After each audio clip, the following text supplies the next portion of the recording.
My name is Tracy Courtenay, and I'm the clinical nurse specialist for critical care. And my master's degree was in forensic nursing. So I used to work down at Harborview. I did quite a bit of work with their child abuse policy and child protection team at Seattle Children's. And then my clinical, I got to work with the King County Medical Examiner. So it was pretty exciting. Death scene investigation, going down to Washington State Patrol. I got to go see their huge gun library. I got to shoot bullets into their CAS tank to practice. It's really fascinating. The lady that does it, she's pretty cool. She showed me all her shotgun doors, just like where they would stand at different distances from doors with their shotgun, and they get to play and shoot things. So I was like, oh, it's a really fun job. Because growing up, I'd always wanted to be in the FBI. You can see how, nursing, FBI, I didn't quite make it there. But doing the forensics, kind of helped me to get a little bit into that field. But now I'm in critical care, doing clinical nurse specialist. So when they asked me to do this talk, I was kind of like, oh, yay, this is fun. I kind of looked back at my, what I used to do.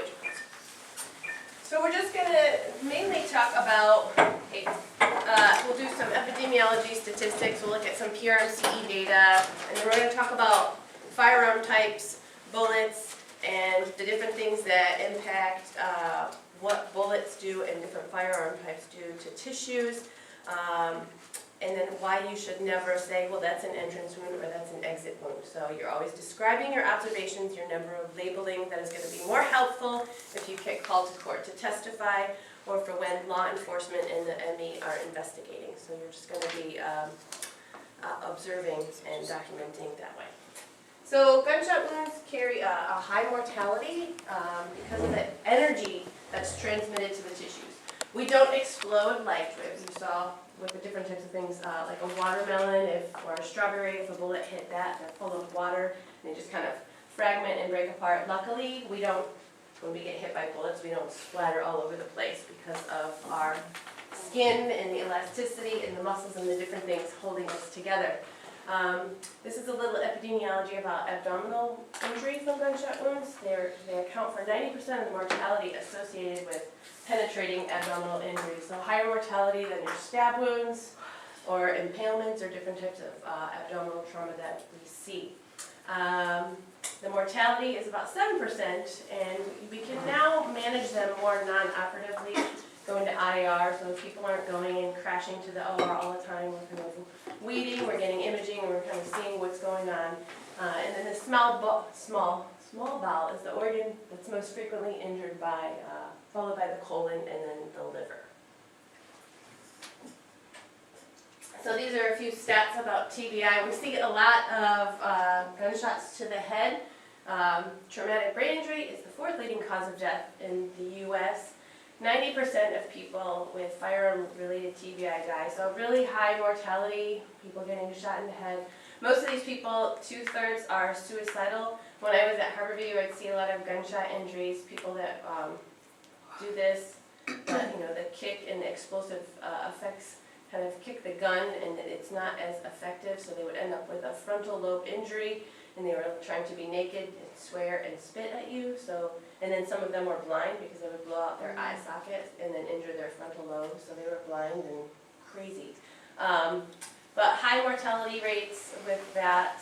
I once saw a man that got tied to a chair and was shot. I'm sorry that I'm doing this on you, but shot execution style in the back of the head.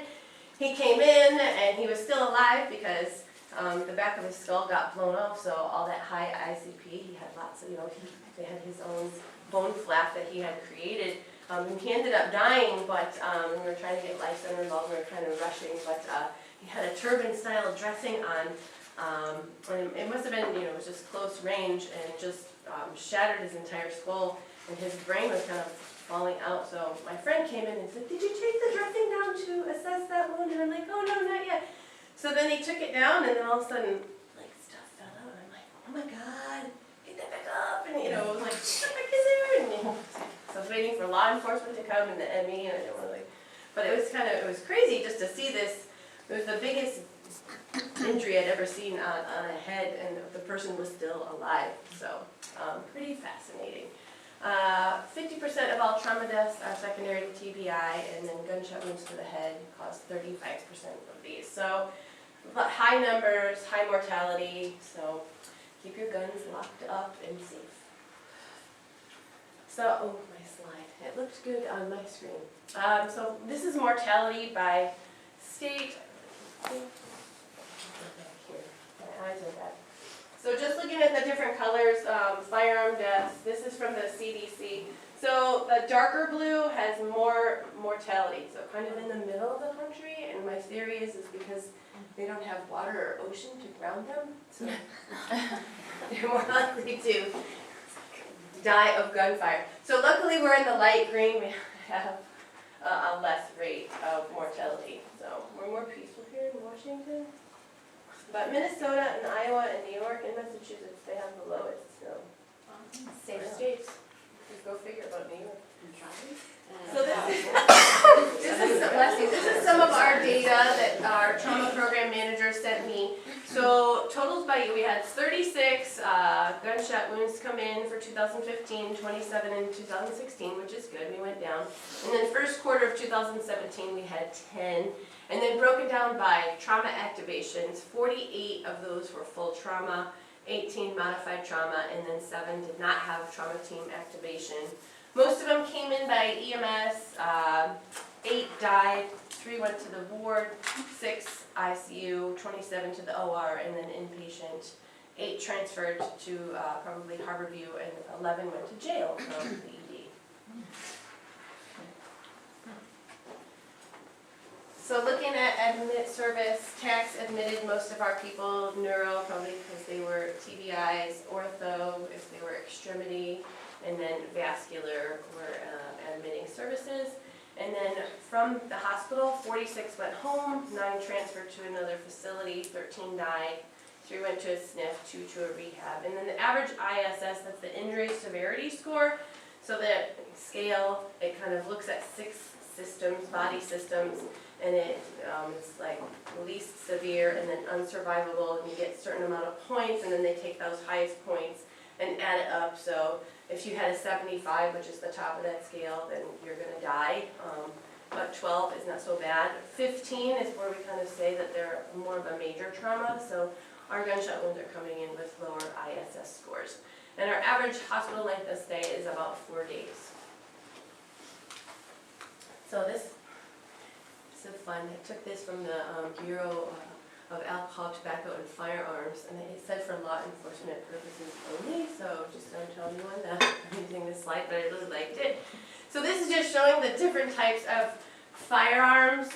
You have your pistols, your revolvers, your handguns. So your pistols, they have the magazine, you can load it up, multiple rounds, you pull the trigger and boom, boom, boom, boom.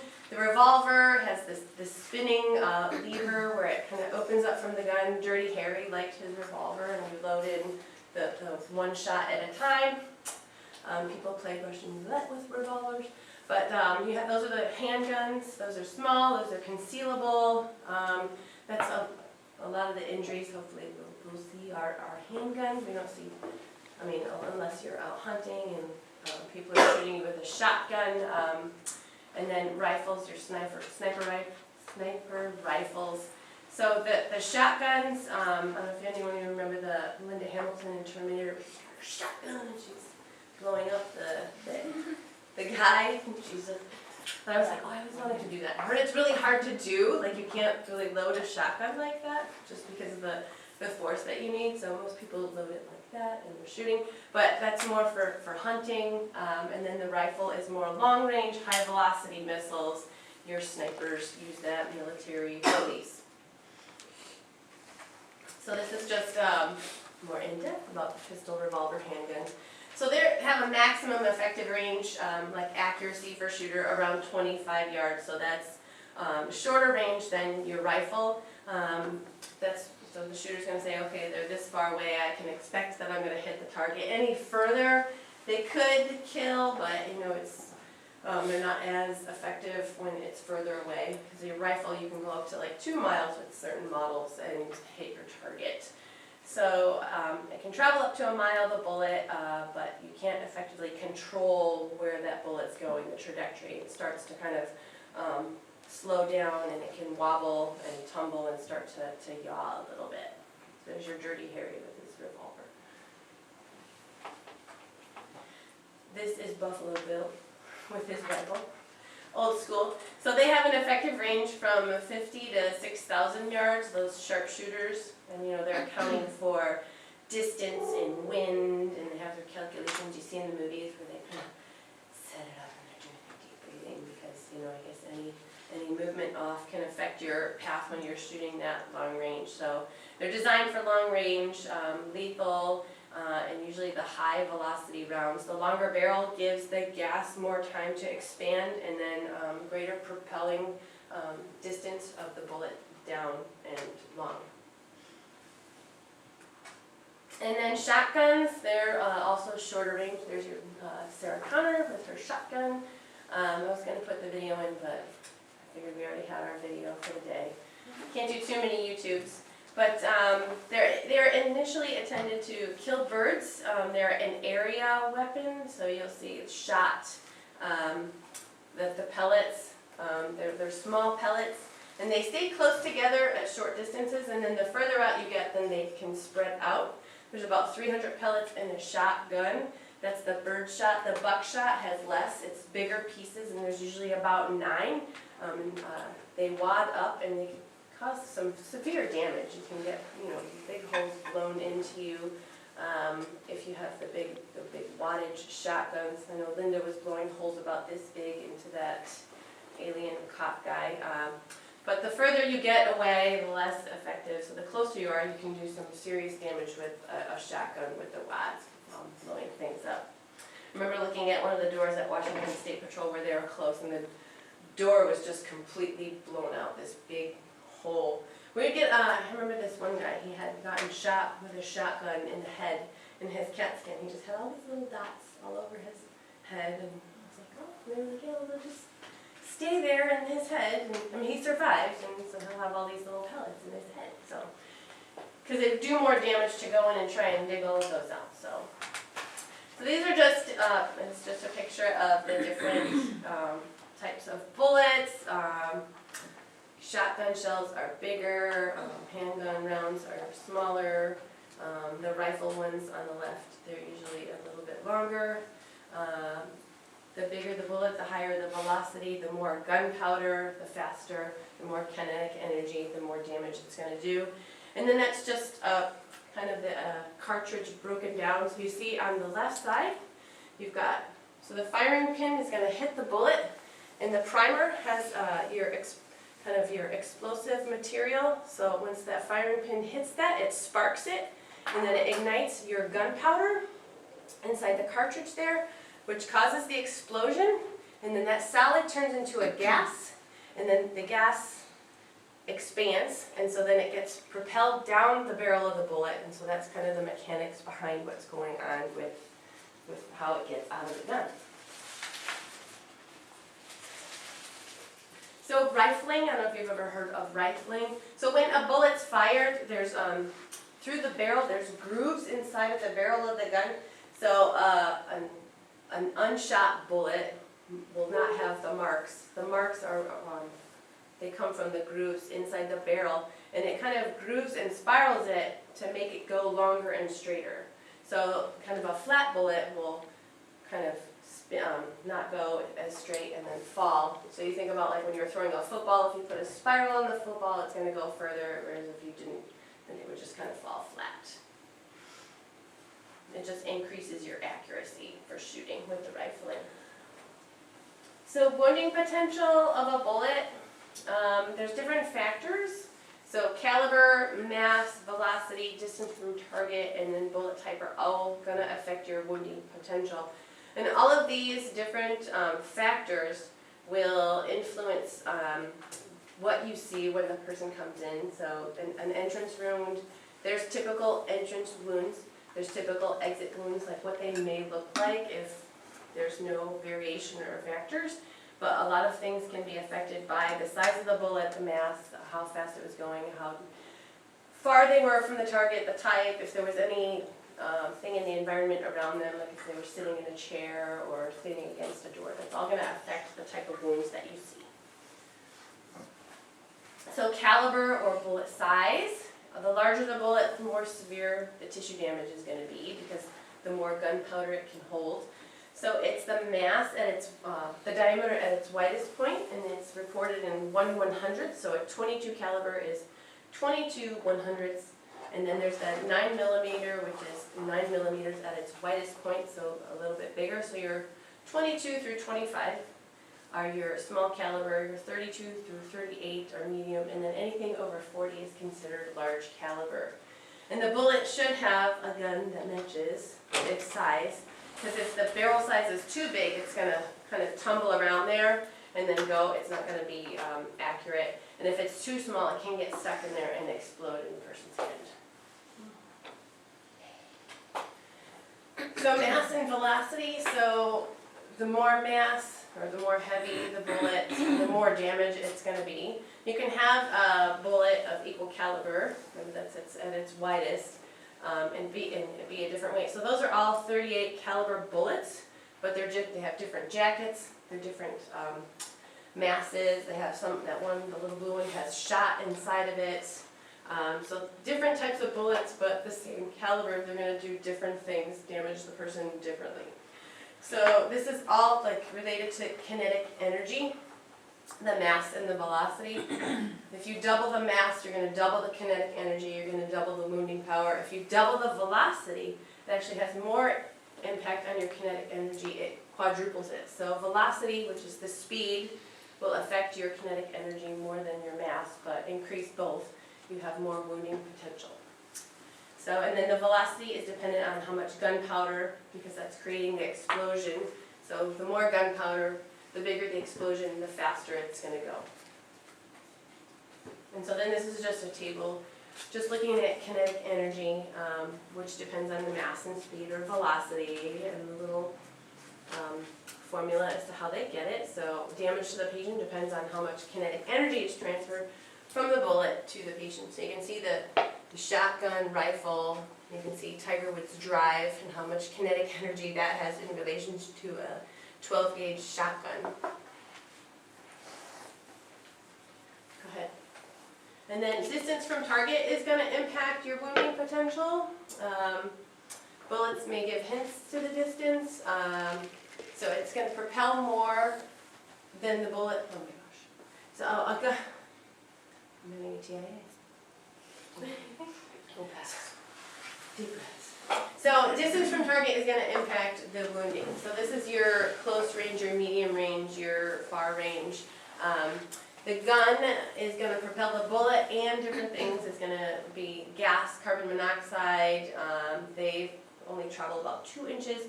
Soot is 6 to 7 inches, and then your unburned powder is 3 to 5 feet in most firearms, but it can be impacted with the type of bullet and the type of firearm. So that'll kind of give you an idea when you're looking at your wounds, what if you find soot or abrasions or unburned powder or stifling or different types of wound characteristics, you're going to say, okay, maybe this is close range, but you're not going to say that. You're just going to describe. You're going to say, I see some soot, I see some stifling, I see abrasions. And that will help the law enforcement or the medical examiner determine the range, if it was close proximity. And if you see a muzzle stamp on it, you're going to describe that. And then they're going to know, well, geez, it was contact or near contact. If you see lots of burning, lots of gunpowder residue, soot, little dots, which is called stifling, you know that the gun was closer. If you just see a bullet wipe and a hole, then you know that it's further away. So this is near contact wound. So the weapon is close, person was very close to the victim. You'll see the bullet hole, you'll see powder, soot, you could see tearing, and that's all from the explosion and the gas tearing and the transient heating. And you can maybe see the muzzle or barrel marking. You can see the soot, and you know that that's close because those things only travel a short distance. And then medium range, that's stifling. It looks like, they call it tattooing or stifling. That's a few feet from the victim. So you'll see the bullet the wound, the kind of symmetrical round bullet hole, and that tattooing, and then which is abrasions and hemorrhages from the gunpowder grains. The unburned gunpowder grains are causing that kind of hemorrhage pattern. And then long range, you'll only have the bullet. The soot and residue and stifling will not reach the person. And then just the clothing might impact also. I forgot to mention that. Clothing can impact residue and soot on the person, so that's going to be an important point when we get to evidence collection.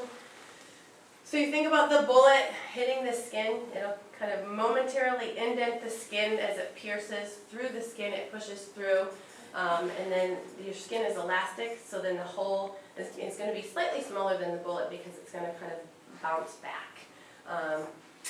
The abrasion ring is harder to see if the entry is close to the bone because the bone's going to kind of stop that bullet and then make that so that the skin kind of doesn't bounce back as easily.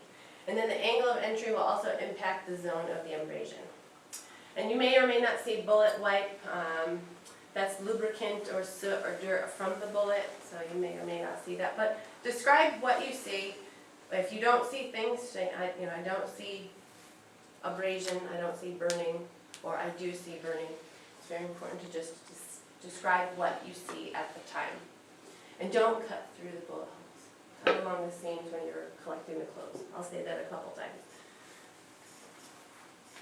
So takeaway on range of fire. It's not possible to simply look at the zone of powder marking and estimate the exact range unless you're an expert. If you're on the show CSI, you might be able to do that.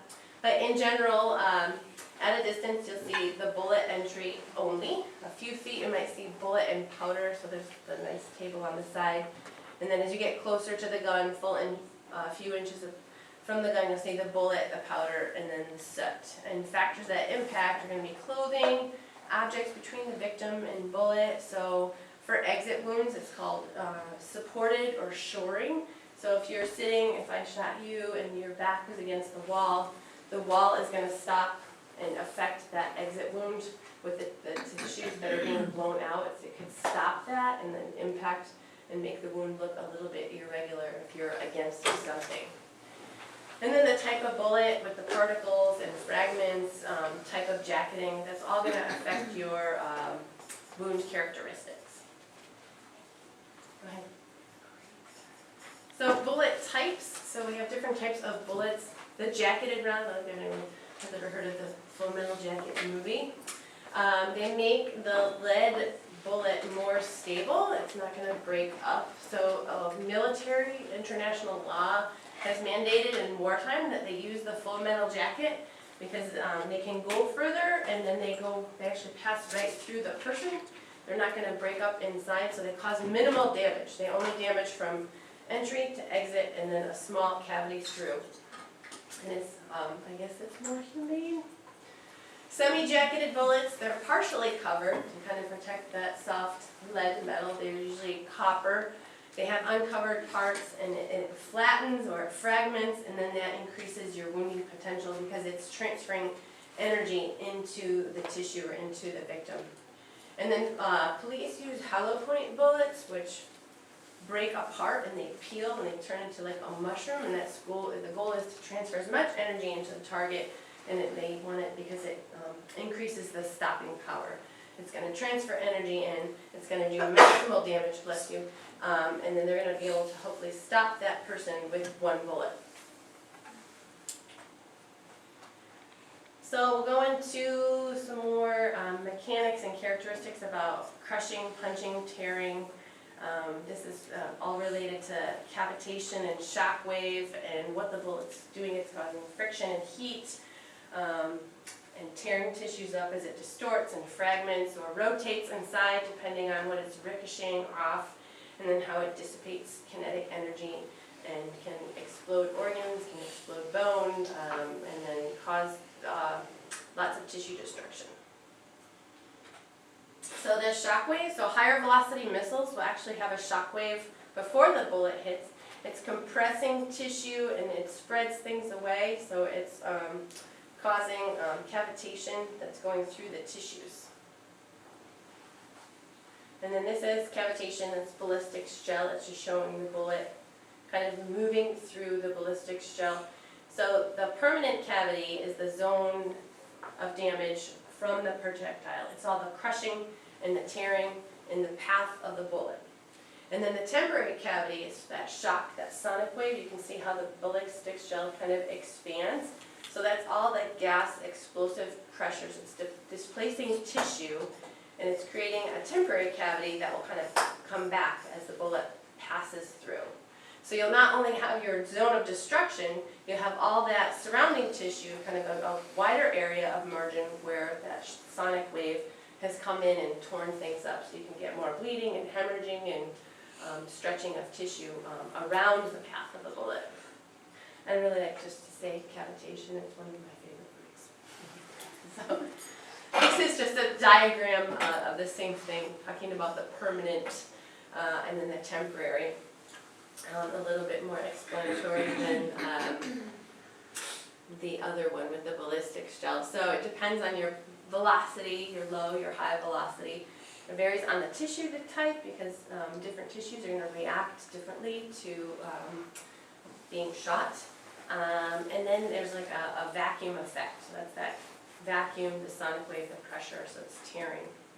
And then the temporary one is related to the sonic wave, and then it'll kind of go back and not be as permanent as the other one.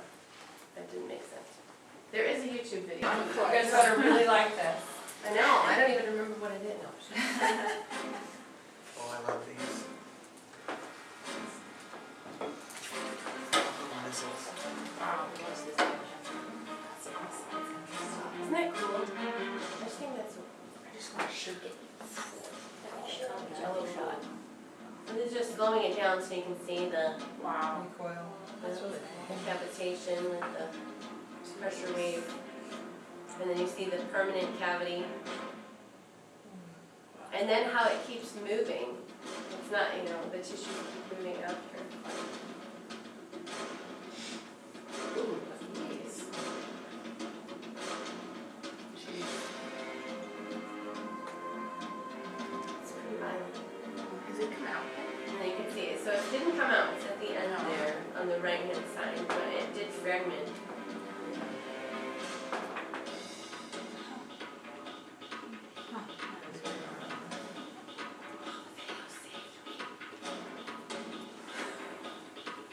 Wow.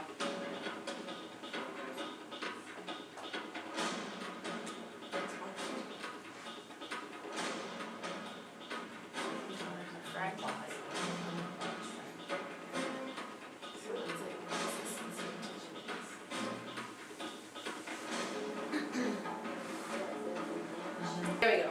So you can see that last video, how the bullets, depending on, you know, the full metal jacket, they stay intact, but because lead is soft and when it comes into contact, or the partially jacketed, they can fragment on impact. So that's what that is.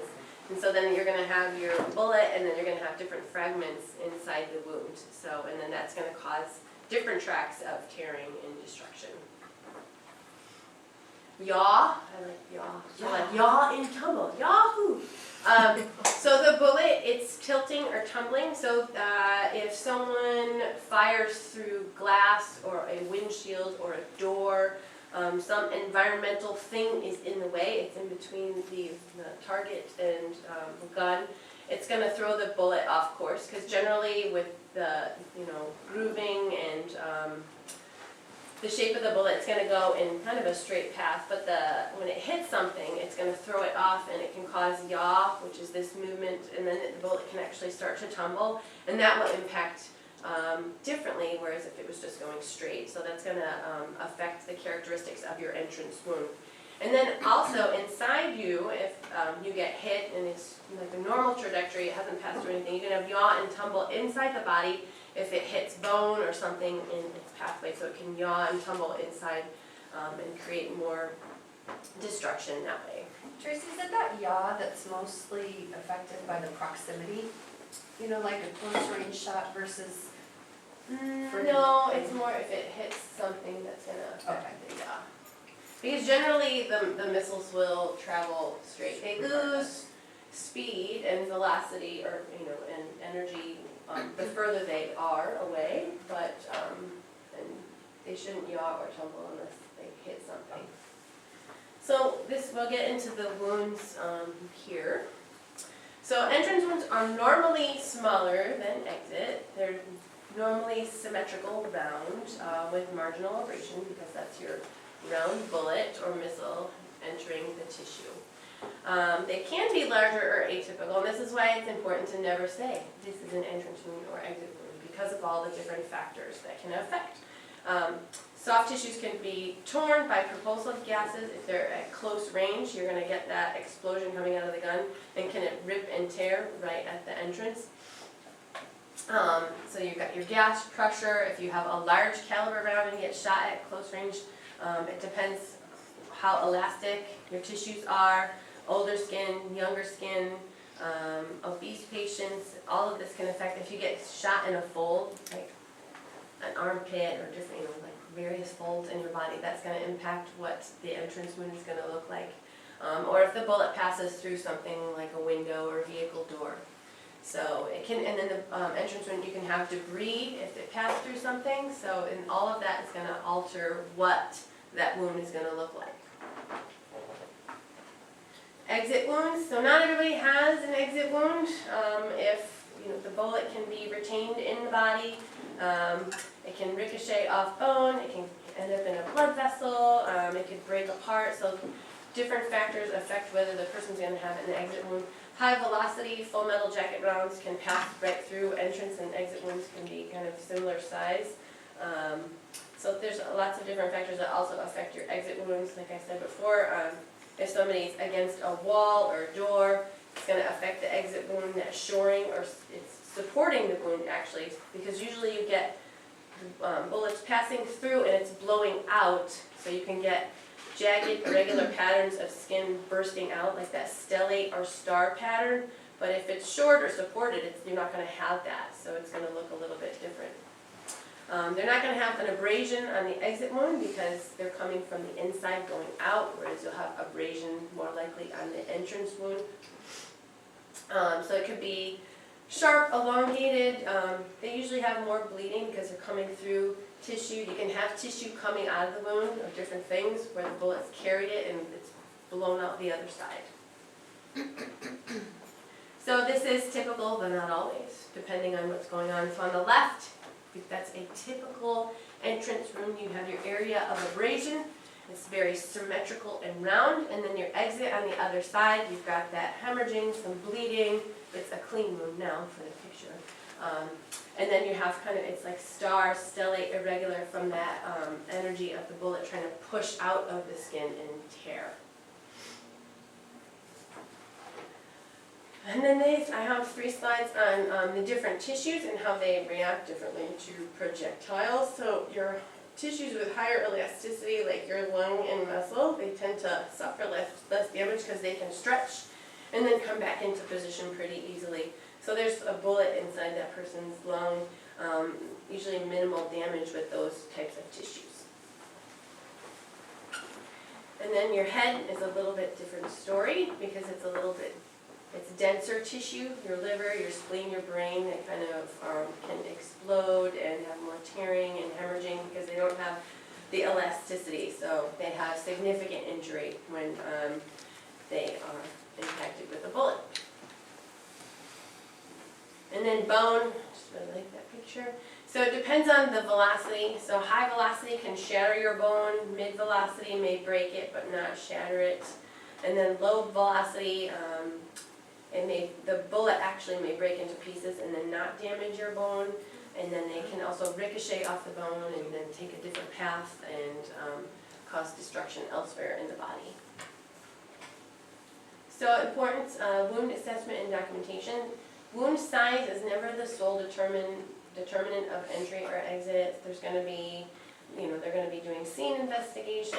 They're going to be looking at the type of round, the type of gun, to determine whether there was entry or exit, distance, all the different things we talked about. So that's why it's so important to not label. You're not the person to determine if it's entry or exit. You're noting the location, the dimension. You measure from the center of the wound out when you're describing, and it's lateral to the nose, 5.5 inches. If they were shot in the face, you're kind of going from the center of the bullet wound and then describing where it is in relation to different things. Any adjacent features, soot or stippling or clothing or any debris. And then don't assign numbers because it's just going to cause confusion, because what you call 1, someone else may call 7. So it's important to just describe where it is anatomically and then do measurements and have a really nice note. And then law enforcement and Emmy will be like, oh my God, this is the most beautiful note ever. This helped me so much in making my determination. Evidence collection, we actually have a policy on that. In policy staff, it's 8 pages long. We do have this great resource, the Providence Intervention Center for Assault and Abuse. They are forensic nurse examiners, and it's not only sexual assault, it's any type of interpersonal violence, so they will come and assist you with evidence collection and then photo documentation, and they can take all the evidence, and then they work closely with the district attorney's office, the law enforcement, and then the medical examiner. Because it's really important to recognize and preserve evidence. Somebody at the scene may have been, because they're bleeding out, they've been shot, they're still alive, they're scooped up.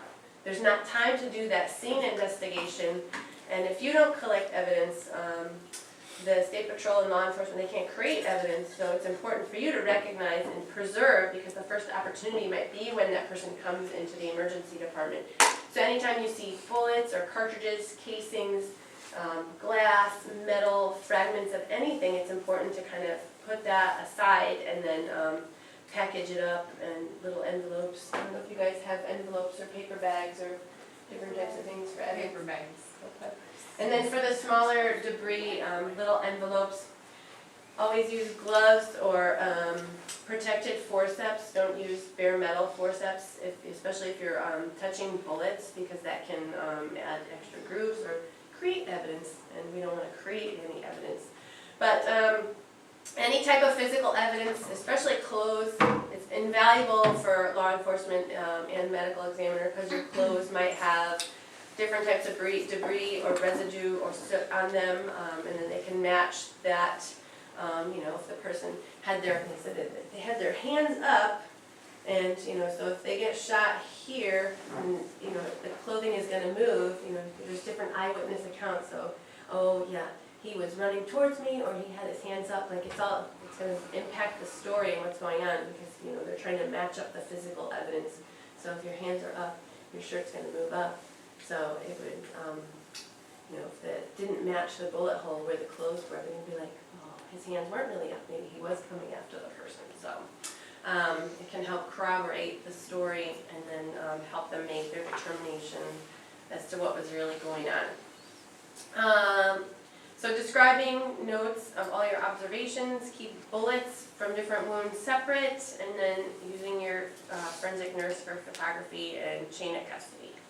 So chain of custody, it links the person who handles the piece of evidence with the evidence, so that way we know that Joe Schmo or somebody that's involved in the incident is not taking the evidence. We know that Susan had the evidence, and then Sally had it, and then Detective Smith had the evidence. So you can trace that back, and if anything was tampered or going on, who had the evidence.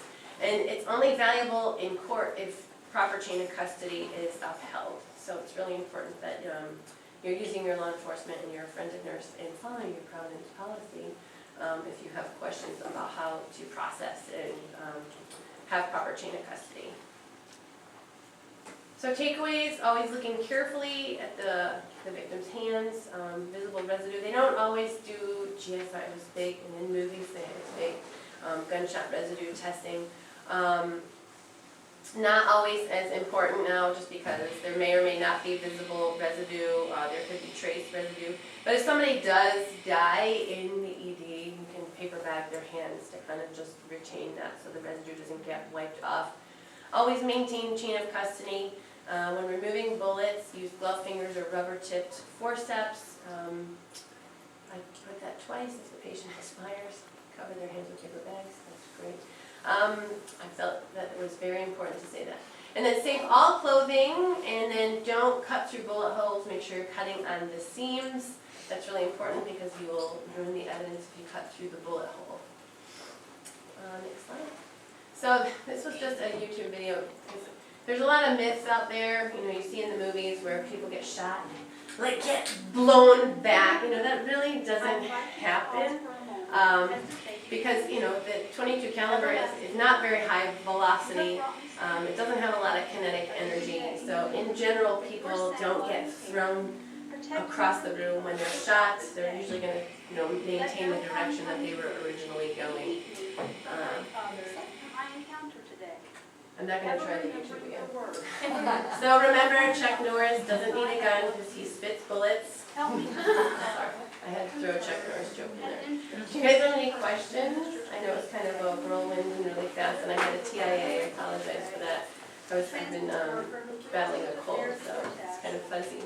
The nurse takes my vital signs, or the volunteer who delivers my mail. Was that useful? They all contribute to my Or was it just kind of recovery. fun? It's kind of a By fun. my warm So, personal response, Any questions, feel free to reach out to me or your friendly forensic nurses or your educators, supervisors, and go forth and conquer. Thanks. Make sure everybody signs in on this.